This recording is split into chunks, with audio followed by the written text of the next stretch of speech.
My name is Celeste Morneau. I'm 29 years old, and the biggest mistake of my life started with the most romantic sentence I'd ever heard.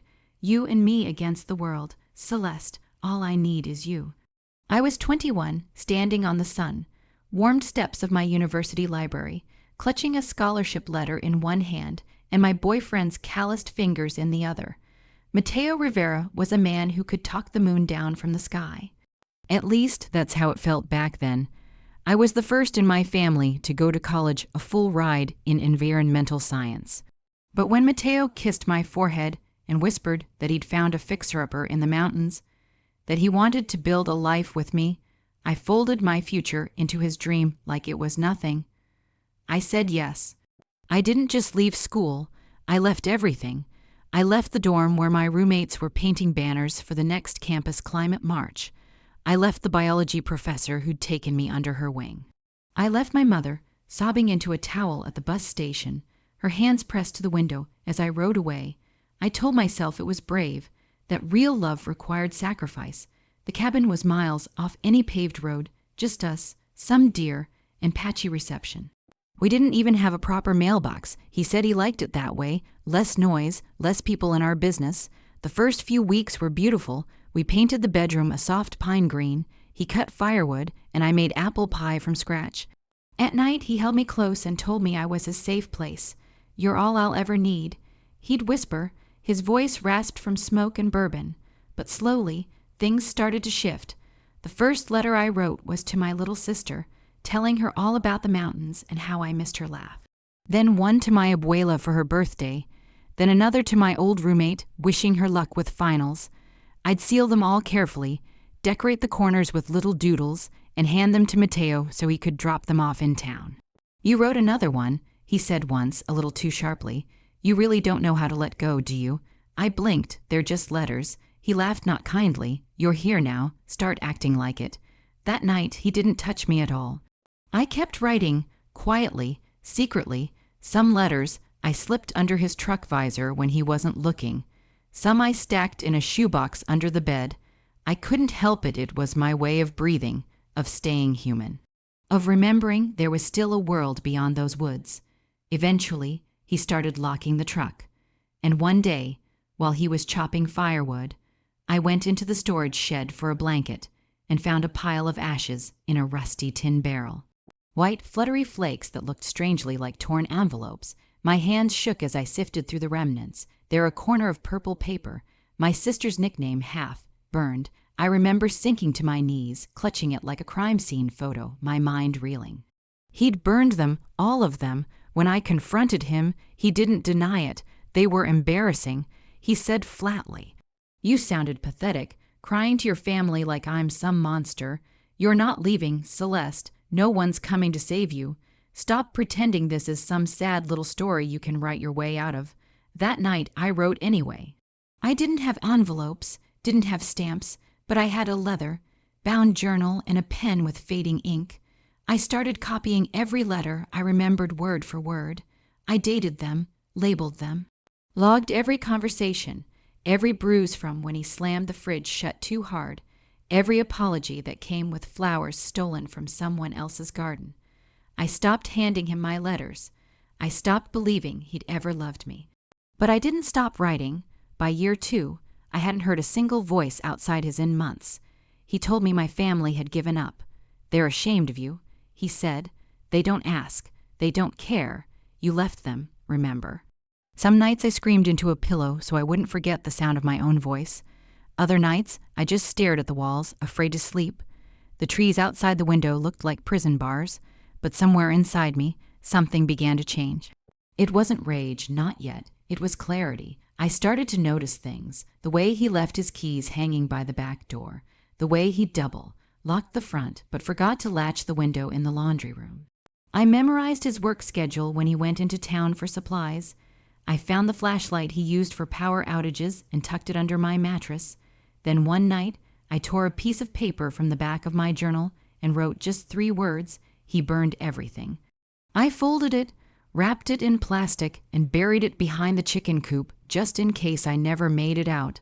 But I had to, because I finally saw it for what it was, a cage, and no one was going to come find me. So I would find myself. You don't realize how invisible you are until someone tells the world you never existed. The morning I escaped hadn't come yet, but the prison I lived in had walls far beyond that cabin. It stretched into the lies Mateo Rivera whispered into every ear that had once loved me.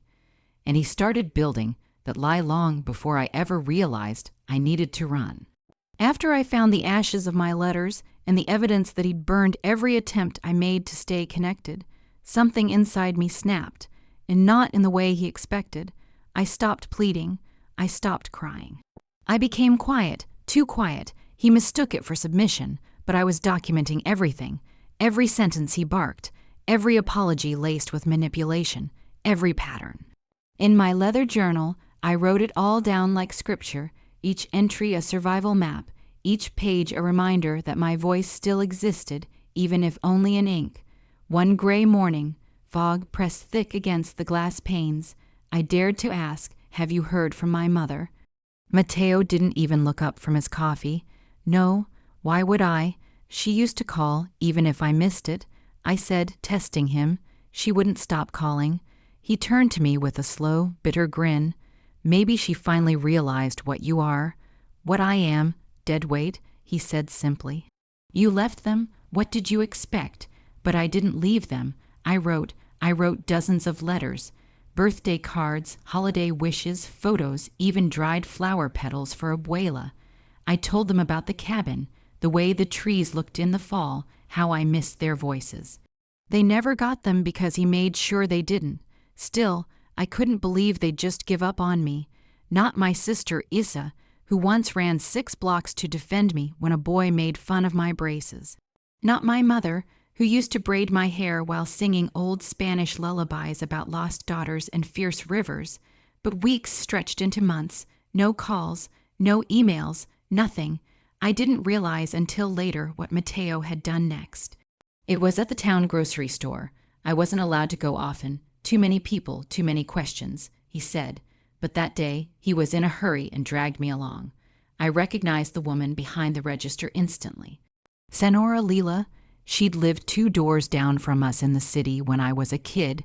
She used to give me peppermint sticks and tell me I had light in my eyes. Her hair was grayer now, and her eyes dulled with time, but when she saw me, her face fell. "Oh, my God," she said, her voice just a breath. "Celeste." I stepped forward. "It's me." But before I could say more, Mateo cut in, wrapping an arm tightly around my waist. "You're mistaken," he said. "This is my wife, Julia. Julia." He walked me out so fast I barely had time to blink. When I tried to speak, he shoved me into the car and locked the doors. "You don't talk to anyone," he hissed. "Do you understand? You're not who you were anymore. You're my wife. That's it." When I got home, I cried harder than I had in a long time. Not because I was broken, because I was furious. Furious that he had told the world I was gone, vanished, someone else. I checked the mailbox when he was in the shower. Empty as always, but this time I saw something worse. A stack of returns, and her letters in the garbage bin. He'd been intercepting them. The replies to my letters had never vanished. They had just never made it to me. And then came the worst truth of all, discovered weeks later when he left his computer unlocked, a rare slip. In his sent email folder, I saw the subject line, "Celeste left. I don't know where she went." He sent that message to my entire family. Dozens of relatives, my friends, old neighbors. One single message that painted me as unstable, erratic, and gone. Some version of it read, "Celeste walked out in the middle of the night. I think she's having some kind of episode. I've reported her missing, but the police think she left on purpose. I'm heartbroken and I just want her to be okay. Please pray for her." I scrolled through dozens more, lies layered like blankets over my name. He told people I had a breakdown, that I left behind my phone, ID, clothes. He said he tried to help me, said he filed a report, but he never had. He wasn't trying to find me. He was trying to erase me. And worst of all, it had worked. That's why no one came. That's why no one answered, because they thought I left them, that I had given up on everything, but I hadn't. I was still here, and now I had proof. My journal contained every date, every moment, every detail he tried to bury. I copied his emails into the pages. I took photos on his old flip phone when I could. I labeled every bruise in diagrams. And I made a new promise: one day I would show the world what he'd done. He thought he was clever, spinning a narrative before I even knew I needed one. He thought no one would question the quiet girl in the woods who disappeared. He thought he'd burn my words and silence my past. But the thing about ashes is, fires still smolder. He hadn't just underestimated my strength. He had underestimated my memory. 3. I escaped with nothing, but my name, the silence that followed, nearly broke her. Not one reply, not a single knock on the door, no texts from her sister, no letters from her mom, not even a missed call. It was as if the entire world had taken Mateo's side in pretending she never existed. But deep down, she knew the truth. They hadn't chosen to abandon her. They just didn't know where she was, because every bridge she built, every cry for connection, had been incinerated in his lies. He burned her letters.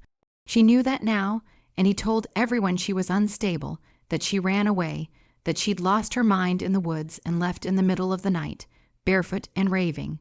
Maybe some believed him. Maybe others didn't know what to believe. But without her voice, without her side, his story stood. That night after she found the half-burned envelope in the fireplace, her handwriting barely visible through the charred edges, she sat on the floor for hours holding it like a dead bird. Then she opened her journal. It was the only thing he hadn't taken from her, the only place she could still exist. She turned to a fresh page and wrote, "If no one finds me, this will be the truth of who I was." She began copying every letter she could remember writing. Dates, times, how she felt, who it was for, her mom, her little cousin Mia, her best friend Janny from college. Dozens of letters, all gone, but she remembered every line. She wrote until the ink ran out, and then she started planning, not out loud, never out loud.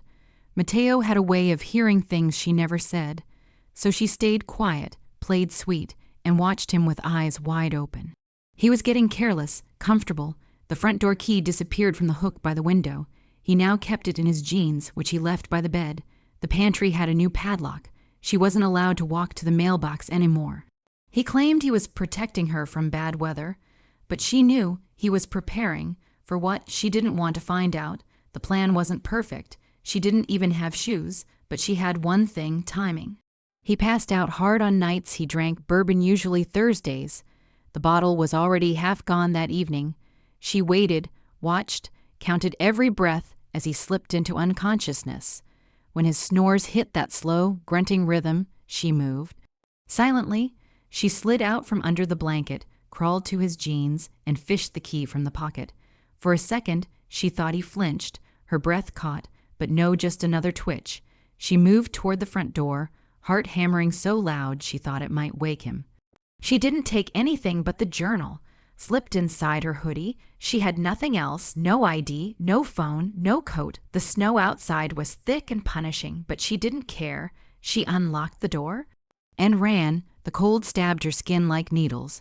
Her bare feet hit ice, gravel, branches. Every step hurt, but she didn't stop. Not once. The moon lit the path in shards of silver, enough for her to find the old maintenance road Mateo never used.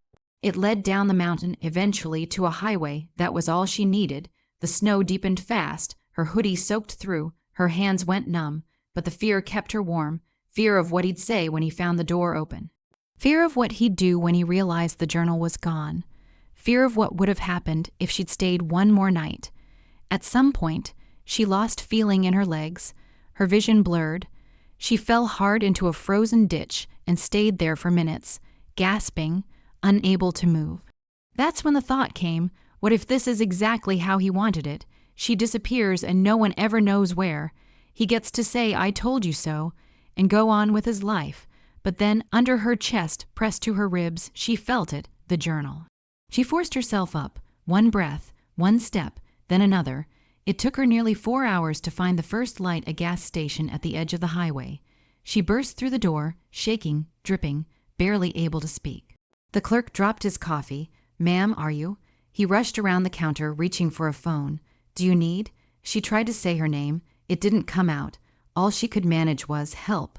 Then everything went dark. She woke up hours later in a hospital bed, Roman 4 in her arm, warm blanket over her body. A nurse sat beside her. "You're lucky to be alive," she said gently. "Hypothermia, mild frostbite, dehydration, but you're stable now." Then the questions started. The police, social services, a woman from the local domestic violence center, they asked for ID, for proof, for someone to call. She couldn't give them anything but that journal, and that's when everything changed. They opened the pages, read the dates, the addresses, the scanned copies of bruises she'd drawn and labeled, the maps, the letters. "You did everything right." The social worker whispered, "This journal is going to save you." And it did. They didn't send her back. They didn't question her sanity. They saw the truth in her words, in her wounds, in her eyes. She wasn't lost. She'd been stolen, but now she was free, and what she was about to do next would make sure Matteo never stole anything again. She didn't sleep for the first few nights in the shelter, not because it was unsafe, far from it. The place was warm, quiet, clean. The other women nodded in quiet solidarity, the kind of knowing that didn't need words. But her body was still wired for survival. Even in sleep, she braced for the sound of his footsteps, the slam of a door, the feeling of being trapped. But Matteo never came, and that silence meant one thing. He believed she was gone for good. The counselor, a woman named Teresa, gently explained what probably happened. "He's not looking because he doesn't think he has to," she said, tapping her pen against the table. Abusers like that, when their control is threatened, they do one of two things. They chase, or they cover it up and move on like you never existed.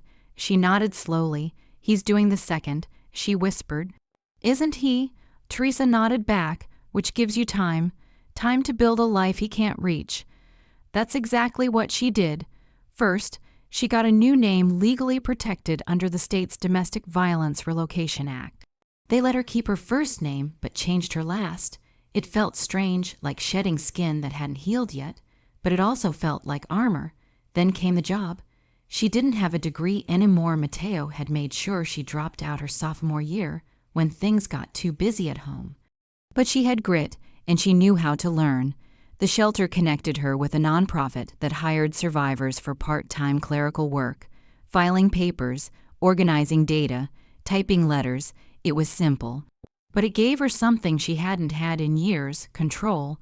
Money came next, not much but enough. Enough for instant noodles, toothpaste, and a second-hand coat. Enough to save a little each week in a battered envelope under her bed. Enough to buy a prepaid phone with no traceable connection to him. That phone stayed turned off and hidden most days. She didn't need to reach anyone yet. She wasn't ready for the outside world to know she was alive. Not yet. There was a power in being invisible and watching and waiting. Matteo lived in delusion, and she wasn't going to shatter it until she had a sledgehammer in her hands. But while she lay low, she prepared. Every night she opened that journal, her lifeline, and added more. Not just letters now, but records, dreams, plans, what she would say, how she would say it, names of lawyers she'd one day call. Memories of her childhood, home, the smell of her mother's hair, the hum of her father's radio, anything to remind her of the life that Matteo tried to erase. She printed photos of her bruises, old ones she had hidden deep in her email drafts, never sent to anyone.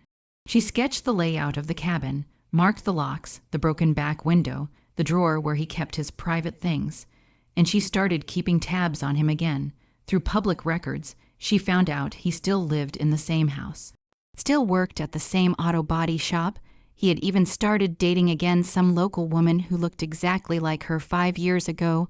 Long dark hair, shy smile, soft voice. It turned her stomach, but she didn't intervene.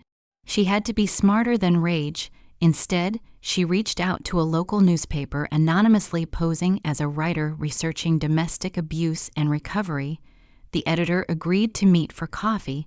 She brought the journal wrapped in a scarf. The woman read 5 pages and said, "This isn't an article. This is a book." That was the first time she considered that her story wasn't just survival, it was a weapon. 2 more months passed. She moved from the shelter into a shared apartment with 3 other women, each rebuilding their own lives. Her room was small, but it had a door that locked from the inside and a tiny window with a view of a rusted fire escape. To her, it looked like freedom. Then one night, she got a call from a publisher who had read her anonymous submission. "We want it." The voice said on the other end, all of it, the letters, the story, the truth. She said yes. And for the first time in over 2 years, she let herself cry not because she was afraid, but because she was finally being heard. The final step came in the spring. The book had a release date. She had a lawyer now pro bono, thanks to the Shelters Network. Her social worker filed a formal complaint on her behalf, backed by medical records, witness statements, and photos. And her publisher arranged something else, a quiet return to her hometown, under protection, to attend a family event. It would be the perfect moment because Mateo would be there, and because for the first time, she wouldn't just be showing up, she'd be showing the truth. Page by page, witness by witness, silence had been his greatest ally. But now her voice was louder than anything he could bury, and when she walked through that door, he'd realize the one thing he never imagined: she never left. The event was held at a local lodge, one of those rustic mountain banquet halls with stone fireplaces and wooden beams that tried to make formality feel homey. It was Mateo's parents' anniversary, and half the town had been invited. She knew because the publisher's PI had called her 3 weeks earlier and said, "He'll be there, and so will everyone else who thought you disappeared." She didn't hesitate. The train ride back into the mountains felt like a slow-motion march toward everything she'd once escaped, the trees bending heavy over the tracks. The familiar ache in her chest when the signs started switching from city names to mile markers she hadn't seen in years. But she didn't flinch, not this time, because she wasn't returning as the scared girl he abandoned. She was returning as the storm he never saw coming. The dress she wore was navy blue. Simple, sleek. She'd picked it because it made her feel sharp, in control, not flashy but impossible to ignore. She walked through the parking lot alone, holding her journal in one hand and a single copy of the manuscript in the other, wrapped in a pale ribbon. Inside, the celebration had already started. Laughter echoed off the beams, aunts passed around deviled eggs and potato salad, children darted between tables with paper plates stacked high. A local band played a cheerful country tune in the corner. And then at the front, standing beneath a string of golden lights, there he was. Mateo, older, heavier in the face, his jawline dulled, his hair thinning, but the arrogance, it still sat on him like a second skin. He held a glass of champagne and raised it high. "To my parents," he said loudly, drawing everyone's attention, "who showed me what real love looks like and who stood by me through everything, including the day my wife left me." Polite murmurs followed. Someone clapped. His mother dabbed her eyes like she'd rehearsed the moment. But she didn't move. Not yet. Mateo's voice turned wistful. "Hard to believe it's been nearly 3 years since she walked out without a word. I guess some people just can't handle real life. But I've moved on. We all have." He smiled, then that same smug smile he used to wear when lying to her face. When hiding her letters, when calling her emotional, because she cried after his insults, when telling her family she was unstable, he had no idea what was coming. She stepped through the doorway. At first, no one noticed. It was just one more guest, one more woman in a blue dress, until her heels clicked against the wood floor, until a child gasped, until someone near the buffet whispered, "Is that?" Mateo turned slowly. And when he saw her, his glass froze midair. The color drained from his face like water down a sink. She walked forward steady, graceful, unforgiving. The journal rested against her hip like a holstered weapon. Her other hand clutched the manuscript tight. "Don't stop on my account," she said clearly, her voice cutting through the chatter like glass. "Please continue your toast. I'd love to hear what else you made up." The room fell silent. No one moved, no one even breathed. He stammered first. "You, how, where have you, alive?" She answered, taking another step, "Which is more than you told anyone." He opened his mouth again, but she lifted the journal. "This," she said, "is every letter I wrote while trapped in your house. The ones you said you mailed, the ones you burned, the ones where I begged my parents to visit, to call, to save me." A gasp from the back of the room. Her father stood near the doorway, hand trembling, eyes wide. "You told them I ran away," she continued. "You told them I was unstable, but I wasn't lost. I was imprisoned, controlled, erased, and this," she held up the manuscript, is my story, and every word of it is about you. Mateo took a step forward. We should talk privately. This is not the place. This is exactly the place, she said, louder now. Because these are the people you lied to. These are the people who looked at me like I was crazy when I disappeared. And this is the silence you thought would keep me gone. She flipped open the journal. Read a passage aloud. Dear Mommy, Mateo said he mailed the last one. I haven't heard from you, and I'm starting to worry. Are you okay? I miss home. I miss warmth. I miss my name. Her mother sobbed. The crowd began shifting, murmuring. Someone whispered, my God, she didn't leave. Another said, he said she had a breakdown. She turned to Mateo. You burned my voice, so I gave it a bigger stage. Then, with a quiet power, she placed the manuscript on the center table beside the anniversary cake. It sat like a confession wrapped in ribbon. I don't want an apology, she said to the room. I want the truth to live where the lies used to. And then she walked away. Not rushed, not weeping, not broken, whole. Outside, the air was crisp, and the sky was a deep, endless blue. The wind brushed her cheeks as if the mountains were finally exhaling after years of holding their breath. Behind her, the lodge buzzed with chaos whispers turning to accusations, gasps rising into shouts. Mateo would scramble, deny, twist, but it was too late. The truth was louder than him now, and she wasn't done. Not even close. She didn't look back as she walked down the stone steps of that mountain lodge. Inside, Mateo's lies were unraveling like old rope, and she could hear it happening. Raised voices, shattered glass. Someone yelled, you told us she was sick. Another voice, shaky and angry. I defended you for years, Mateo. The last thing she heard before the door closed behind her was his mother crying, not because her son was a monster, but because everyone had just seen it. But she didn't care. This time, their reactions weren't her concern. Their disbelief wasn't her burden. She'd carried enough silence for a lifetime, and now, finally, she was done.